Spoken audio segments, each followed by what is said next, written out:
Hi, everyone. Okay, today we're going to continue talking about magnetic materials. And to begin with, we'll focus on the three types of materials: diamagnetic, paramagnetic, and ferromagnetic. After a quick overview, we're going to focus on the properties of paramagnetic materials. And then in future lectures, we'll talk about ferromagnetic materials, which are arguably the most interesting type. Okay, well, let's go ahead and get started. Very good. So last time we introduced some basic terminology. Little m is the magnetic moment, which for us is always a microscopic magnetic moment.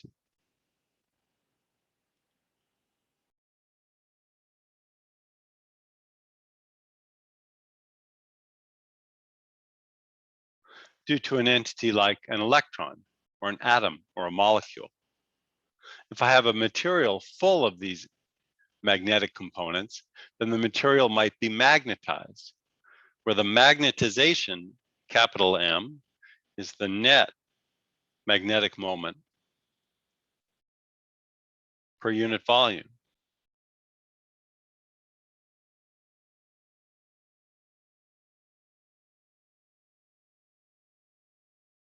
Okay? We introduced an auxiliary field H, where B and H are related in the following way. B, which is what we normally call the magnetic field, is given by mu naught, a constant, times H plus M. So the thing that we normally call the magnetic field, although it's really the magnetic induction, can be produced by H, which is normally due to flowing currents, electromagnetism, but it can also be produced by magnetized materials, okay? Finally, we have the magnetic susceptibility. For linear materials,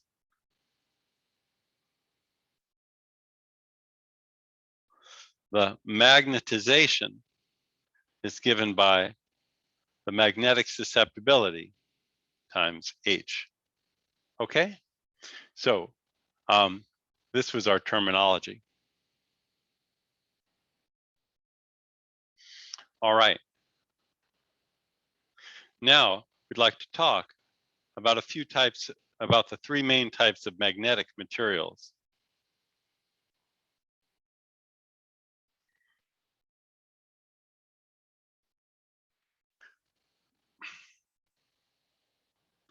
Diamagnets, paramagnets, and ferromagnets.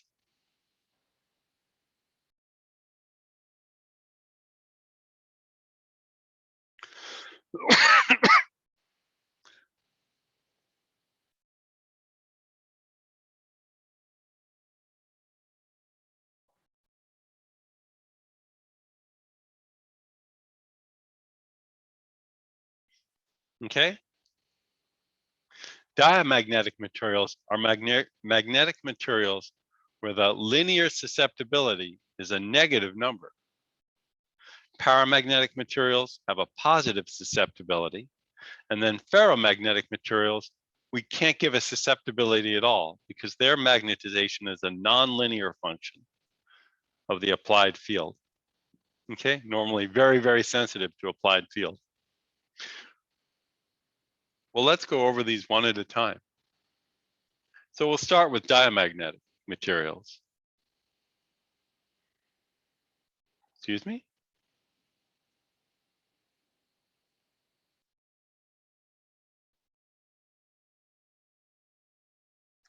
So the important thing about diamagnetic materials, well, is that this is a weak phenomenon. And in fact, all materials have a weak diamagnetic component to their susceptibility.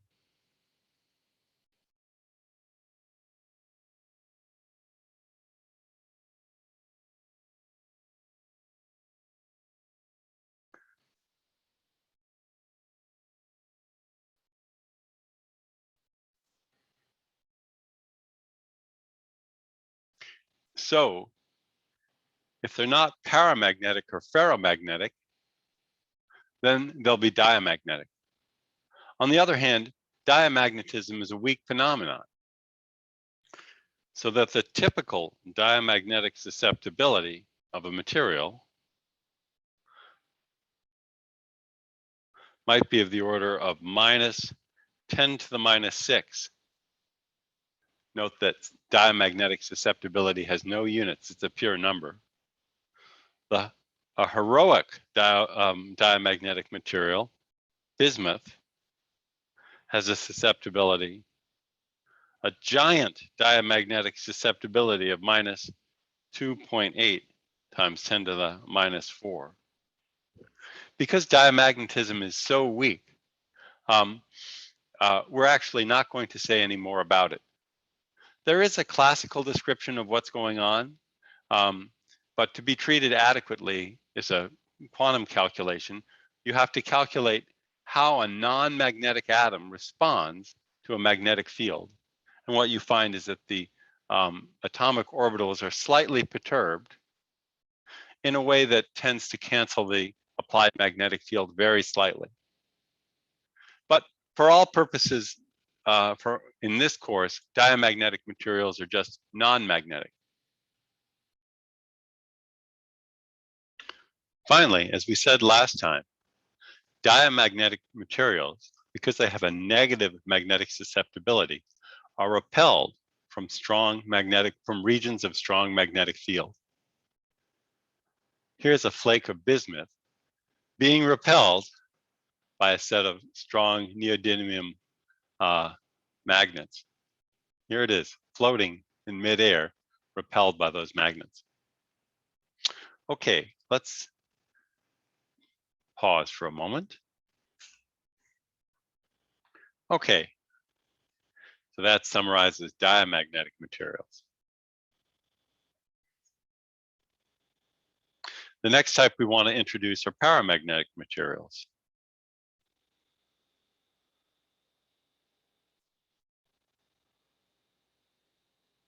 Paramagnetic materials have a positive linear susceptibility. Okay, and these are materials that contain microscopic magnetic moments.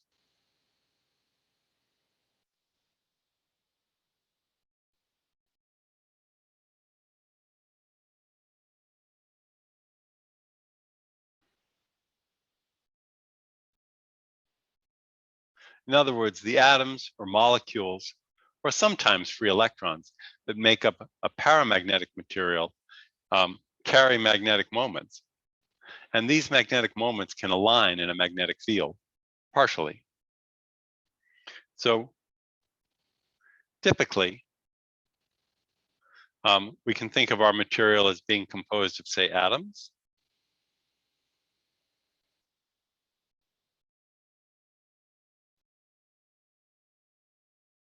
And each atom contains or possesses a magnetic moment.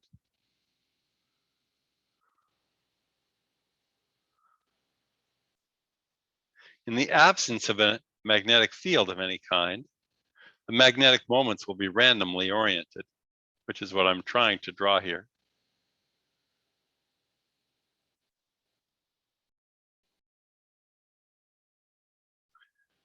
And so the net magnetization will be 0.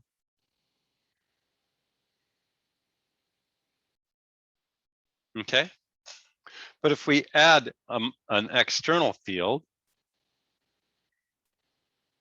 1 second,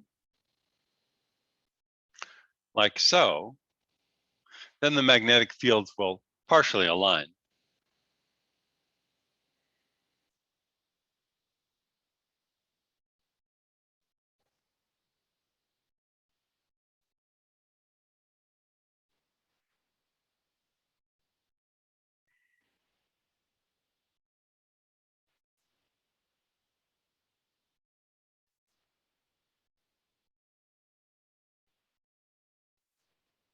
And the magnetization will be proportional to the magnetic field, at least for magnetic fields that aren't too strong.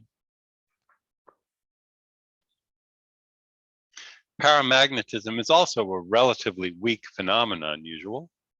usually. So typical paramagnetic susceptibilities are on the order of 10 to the minus 5 to 10 to the minus 4. Okay? And liquid oxygen, which is a very paramagnetic material, has a susceptibility of about 4 times 10 to the minus 3. So that's paramagnetic susceptibility. Here, I want to show you one more thing. So, of course, paramagnetic materials, because they have a positive magnetic susceptibility, are attracted to strong magnetic fields. So liquid oxygen, which we said was, strongly paramagnetic, is attracted to and can be trapped between the poles of a strong magnet, as is shown here. Sort of interesting. It's a weak effect, but it's enough to trap this liquid between the poles of a magnet. Liquid oxygen in a thermos bottle. Okay?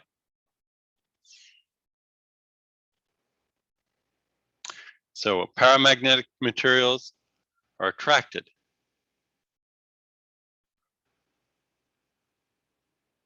to regions of strong magnetic field.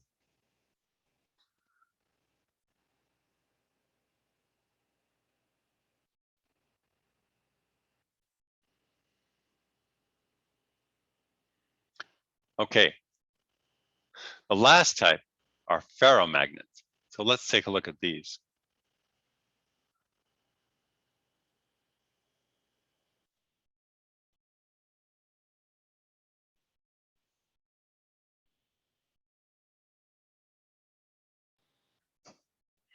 Okay, ferromagnetic materials are very interesting. In a ferromagnetic material, not only do the atoms or molecules have a magnetic moment, but the magnetic moments of all the atoms or units spontaneously align.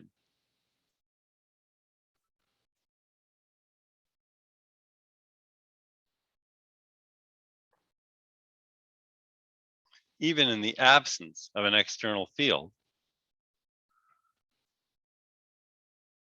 just due to their interaction with each other, they spontaneously orient.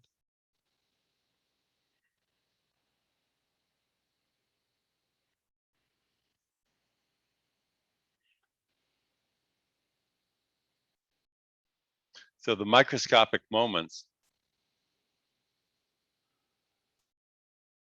spontaneously align.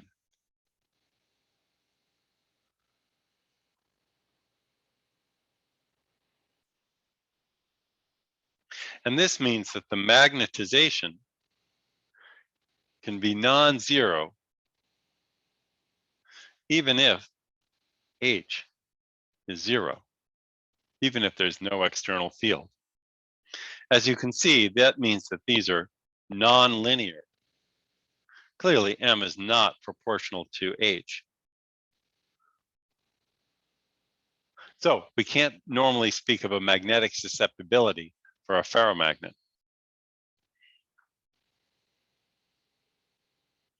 Ferromagnets exhibit some interesting behavior.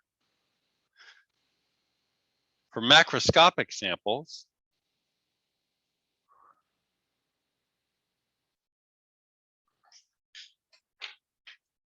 like this bolt here, we don't normally observe any magnetic effects. These don't interact with each other at all. And that's because in a macroscopic material, the magnetization, the material is broken up into magnetic domains, and the magnetization in each domain can point in a different direction.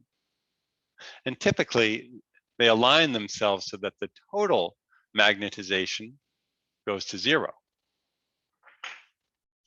So in macroscopic samples, the material splits up into magnetic domains.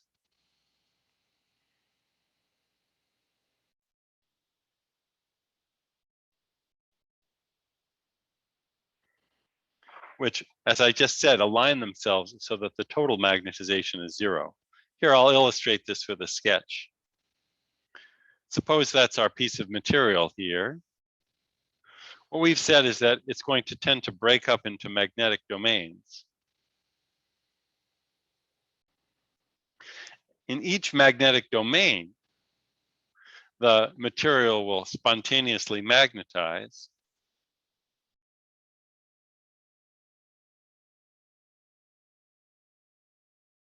But the magnetization of all the domains will align themselves to try to cancel out the total magnetic field, because this lowers the energy of the sample. Okay? However, when we have an external field, it can make the magnetic domains align with each other, and that will produce a huge magnetization.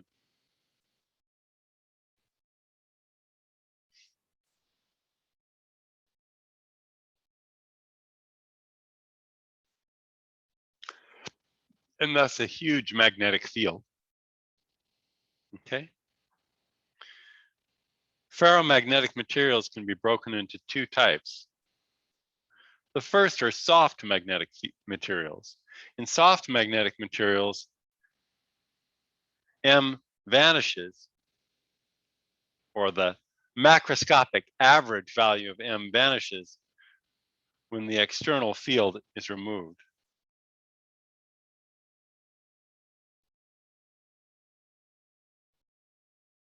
But the other type are hard magnetic materials. In a hard magnetic material, there's a remnant magnetization.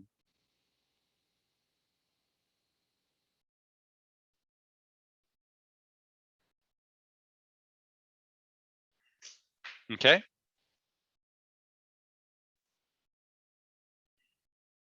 So this rare earth magnet here is clearly a hard magnetic material. Its very large magnetic moment, magnetization, remains, even though it's not in a magnetic field right now. It was placed in a very strong magnetic field when it was fabricated to align all the magnetic dipoles in the material. On the other hand, this piece of iron is a soft ferromagnetic material. Ferromagnets are clearly very strongly attracted to regions of high field. And what's more, the magnetic field from the permanent magnet magnetizes the soft ferromagnetic considerably. And now, of course, as everybody knows, because it's magnetized, it itself can magnetize something else. A second ferromagnetic bolt is attracted to the first one. On the other hand, if we remove the external magnetic field, this rod will stop being magnetized, and so it will no longer attract the second element, right? It's hard even to pull it away. There we go. And now these don't interact at all. Of course, this is familiar behavior. We all know about this. All right. Here, let me just finish up by showing you some slides. Okay, this slide shows the magnetic properties of all the elements. The elements that are shaded white are diamagnetic, okay? Essentially, for our purposes, they're not magnetic at all. The elements shown in yellow are paramagnetic, okay? So all the things that are called metals, well, except for one or two, are paramagnetic. And then a few materials like iron, cobalt, and nickel are ferromagnetic, okay? Here's another one, gadolinium. And there are a few other materials that are ferromagnetic under certain conditions, namely when they're at low temperature, but have other magnetic properties at higher temperatures. Finally, there's some materials that are anti-ferromagnetic, something we'll talk about later. All right, the periodic table for magnetic materials. There we are. And finally, magnetic susceptibility of some common materials. Bismuth, our superhero among the diamagnetics.